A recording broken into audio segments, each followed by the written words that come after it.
Hello Internet, welcome to our first FM Live of the year. Today I will be giving you the what's what on our sway bar end links, and hopefully I can sway you towards ending your search for the missing link in your suspension system. So, first things first, what are sway bar end links? So, fairly self-explanatory part. They link your sway bar up to your suspension components, or more specifically, in a Miata's case, the lower control arm, or on NC, the lower arm thing. So, what does a sway bar end link do?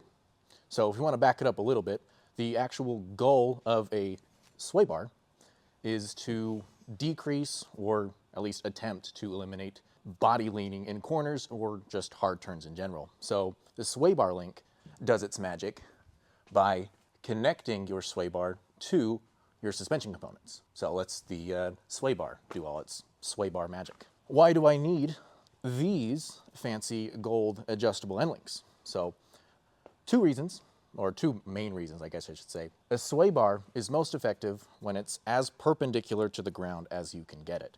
So when you raise or lower your car with like coilovers or lowering springs or whatever, you can kind of change the angle of attack of the sway bar when you have it just sitting on the ground at its right height, all full weight of the car just on its wheels.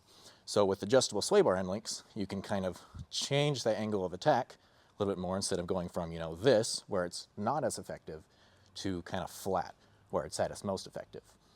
Also, adjustable end links will also let you remove preload from your sway bar, which can be kind of the missing link when you decide to corner balance your car, for example. Preload is important, or important not to have, because if you're driving your car around, if one end is really preloaded or tight, I guess is the best word to say, it can have your car more eager to turn one way and kind of laggy to turn the other way. A bit more uneven than it could be. Does it improve everyday life or just racing life? So both. It can improve both your racing life and your everyday life. So adjustable sway bar end links will make their presence known mostly when you're on the track, but there can be benefits to it on the street as well. So some people that are especially in tune with their cars may notice some kind of difference on the street, but most casual drivers, probably not. Probably won't feel at least a noticeable difference during just everyday driving for stock end links that aren't adjustable versus adjustable end links. With that said, if your stock end links are in disrepair, the boot's torn, they're just knocking, they're just bad, these are a fairly inexpensive, easy, durable replacement. So, something to think about. Another question we had is, how do I tell if they're in need of replacement? So, oftentimes, you can tell if a sway bar end link is in need of replacement by honestly just looking at it. So, as an example, even on your stock end links, if these boots are torn, if your ball joint is floppy, these ones are pretty tight, so that's not going to be a problem.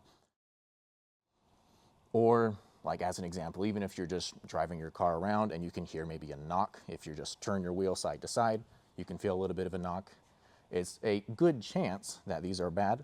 Or even if you can come into your sway bar, even just reach under your car and just give it a good wiggle, and if you can feel any appreciable play in there, it's probably time to replace them. These ones are good, thankfully. I'd hope they are. Well, someone's slacking. And I guess I should mention, on NA specifically, instead of a ball joint on one end, or I guess on both ends for stock end links, they'll just have a bushing inside here. Those are pretty obvious to see if they're bad. They'll look almost torn, so a little bit more easy to visually tell, I suppose. How do I set them up for maximum performance, or how do I maximize performance of my sway bar and with sway bar end links? So, easiest way to do that is to lower the car on all four of its wheels, full weight on all four of its wheels, without layups or jack stands or whatever. You can reach under your car and remove the nut or bolt or whatever. Yeah, lower the car to the ground, and then you can extend it or lower it. You can have it at a height to where the actual bolt easily slips in and out. because if it doesn't, then you're introducing preload into your suspension. So if you can, if it's realistic for you, you can either have a buddy sit in the car or just have your equivalent weight of weights, milk jugs, whatever, in the driver's seat, just so you can fine tune it as much as possible, just so, you know, the balance is as good as it can be, per se. And then once you have it in your desired hole, per se, and you remove any sort of preload and tension from the sway bar, you can just torque down the stud, and you have your maximum performance out of your sway bar link. Since we don't have them pre-put together, at least in our end links, I'm going to give you a little bit of a demonstration on how to slide them together. We have kind of 4 or 5 individual parts to most of our links. This one specifically is going to be for NBs, or NC front and rears, NB front and rears, and ND fronts. If you notice, all of the individual components are going to have some markings on them. And in the installation instructions, they'll tell you exactly where they go, what link to put them on, and if they are right-hand thread or left-hand thread. So this one specifically is going to be our left-hand thread. And just cinch the nut all the way down, put our middle piece in,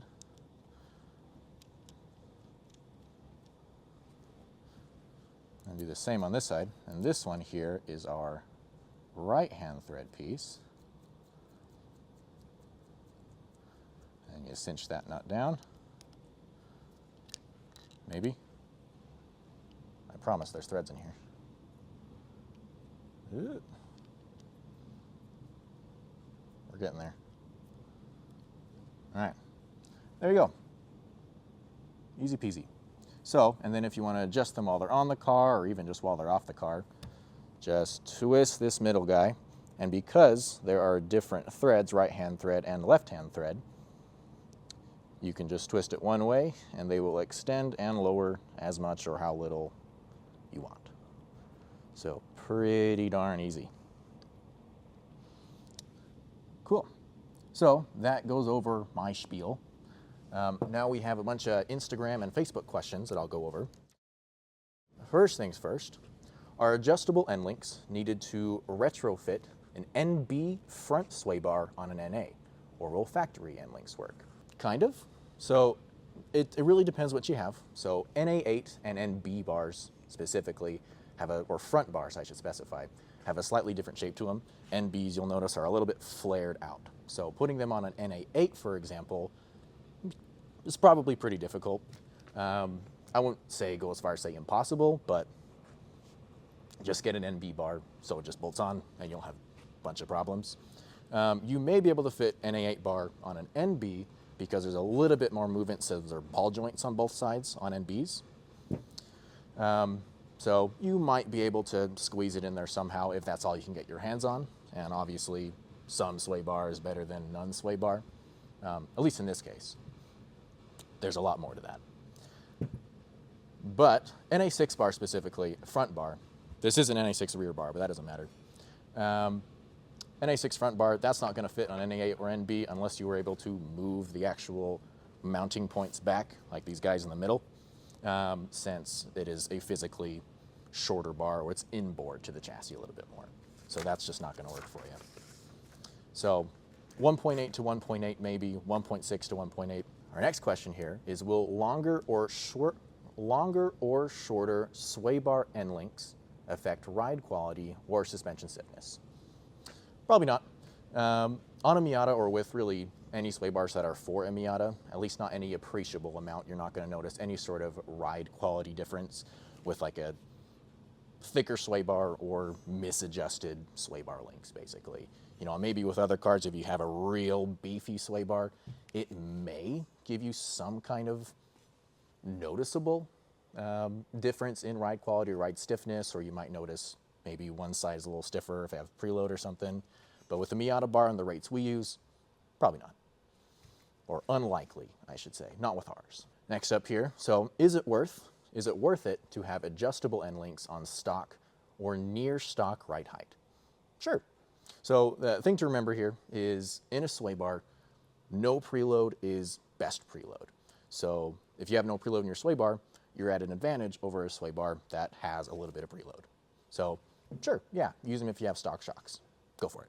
Can you mix and match end link positions on an adjustable sway bar, such as a soft setting on the left side and a stiff setting on the right side to give kind of a happy medium? So sure, yeah, you definitely can. Just make sure that your bushings, or really any part in your sway bar system, I guess the best way to say that, isn't binding up. But in the majority of the cases, you really probably don't need that level of adjustment. We've never found a reason to use that much adjustment, usually just putting it in each individual hole. Like on this one specifically, it's just 3 separate holes. We just have it in the middle for just a neutral handling bar. And I mean, I've driven this car with a little bit of anger and doesn't seem to hurt anything. I mean, works for me, but I'm also not a pro racing driver, admittedly. Will upgraded end links help take advantage of bigger or upgraded sway bars? Yeah, really any sway bar, realistically. I suppose a stiffer sway bar might kind of compound that effect a little bit, since sway bar is basically just a big spring in between your suspension systems. Sure, yeah, any sway bar, but I'm sure you'd probably notice it more with a stiffer sway bar. Will FM's adjustable end links work on a stock ride height Miata? Sure, yeah, go for it. Approval. Do I even need end links? Can I run my car without them? That's a very vague question. Sure. If you mean run your car without sway bar links at all, adjustable or stock, it's not going to break anything, or probably shouldn't break anything, but you're going to have a lot of sway, which is saying something for a Miata. Do you need adjustable sway bar end links? Do you need them? No. Will they kind of bring a 90% solution to a 100% solution? Yeah. So that's all of our Instagram and Facebook questions. Do we have any on the web? Nothing? Cool. All right. Well, that is the end of my spiel for you guys. If you have any other questions, we'll try to get to them at a later date. And like, comment, subscribe, all that kind of fun stuff. And we will catch you next week.